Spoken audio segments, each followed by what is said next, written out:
ठीक है। या पत्नी का जो धर्म, जैसे अभी तक जो पत्नी थी आपकी वाइफ जो थी या जो धर्मपत्नी थी, उन्होंने आपने वचन से आप लिया आपको, ठीक है।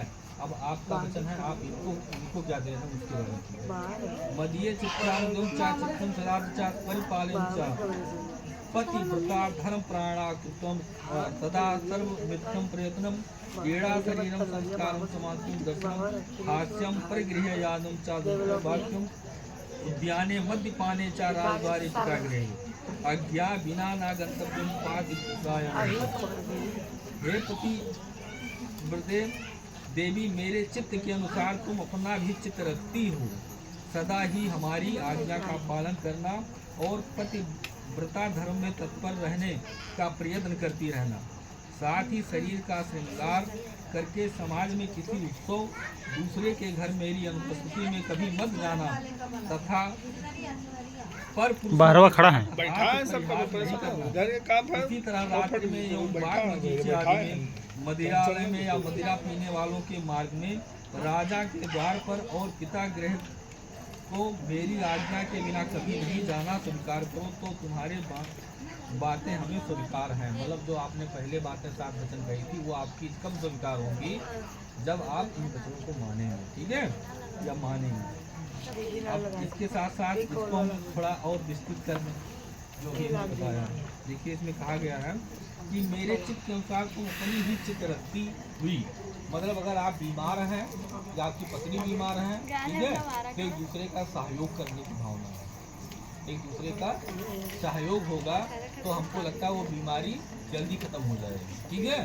तो अगर एक दूसरे सहयोग रहेगा, अगर पत्नी बीमार हो गई और पति अगर बाहर काम कर रहा है, पत्नी की बातों को नहीं मान रहा है, तो इससे उसका दिल यानी हृदय भी टूटेगा और उसका शरीर भी टूटेगा और उसका शरीर जो है क्षतिग्रस्त हो जाएगा।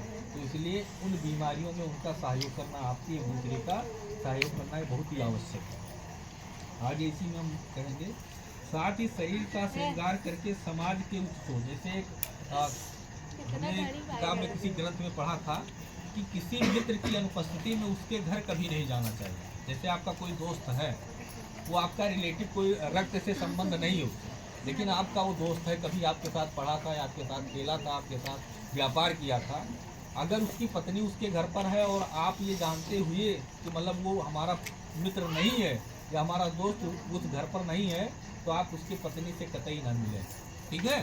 तो वो जो चीज़ हम सोचते हैं वो चीज़ हमारे ऊपर भी तो लागू होता है ना, तो ये चीज़ ध्यान रखना।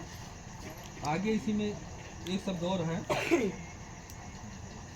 कि इसी तरह रात्रि में एवं बाग बगीचे आदि में मदिरालय में मदिरा पीने वालों के मार्ग में, मतलब रात्रि के समय पत्नी को अकेले कहीं नहीं जाना चाहिए और उस स्थान विशेष कर नहीं जाना चाहिए जहाँ मदिरालय यानी मदिरा यानी शराब की दुकान हो, उस रास्ते पर तो पत्नी को अकेले कभी नहीं जाना चाहिए। और अगर कभी ऐसी परिस्थिति आ भी जाए कि जाना ही पड़े तो बिना पति के साथ के न जाए, ठीक है, अकेले पत्नी को नहीं जाना चाहिए मदिरालय यानी जो शराब की दुकान है उसके आसपास। आगे इसी में राजा के द्वार पर और पिता गृह को मेरी आज्ञा के बिना कभी ना जाना स्वीकार करो। अब यहाँ एक चीज़ और है कि अगर आपको कहीं किसी रिश्तेदारी में जाना है, पत्नी को ये है, अगर किसी रिश्तेदारी में शादी ब्याह मुंडन में या किसी अन्य संस्कार में जाना है तो बिना पति के सलाह के वो औरत कभी घर से बाहर न जाए, ठीक है। अगर वो जाती है तो उसका जो है परिणाम बुरा होता है, गलत हो। जैसे एक कथा शायद भगवान सती और उनका भगवान शिव वाला रहा होगा, है कि नहीं, कि सती जी जो है बिना बुलाए जो है वो चली गई थी अपने वहाँ मैके में चली गई थी, तो उसमें उनके पति का ही अपमान हुआ था। भाई दोनों का लगता है, ठीक है, मतलब बिना जो है एक दूसरे के सलाह के आप कहीं ना जाए।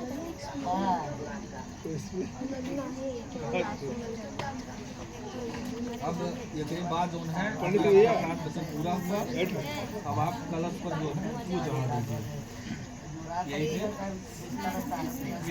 यही पानी चढ़ा दीजिए सबको, ठीक है। ओम आप तुम चढ़ा हुआ हाथ लगाए हुए हाथ लगाओ। ओम आपा शिवा समा शांता शांतश्चा कुर्वन्तु भेषजम। ओम आपो निष्ठाता ऊर्जे दधातम मय संरचते एवाग्रवाचते भाजच्चा सौते मात्रा मारंगम मामचा दक्षम चा आत्मजनाय अब सूर्य दर्शन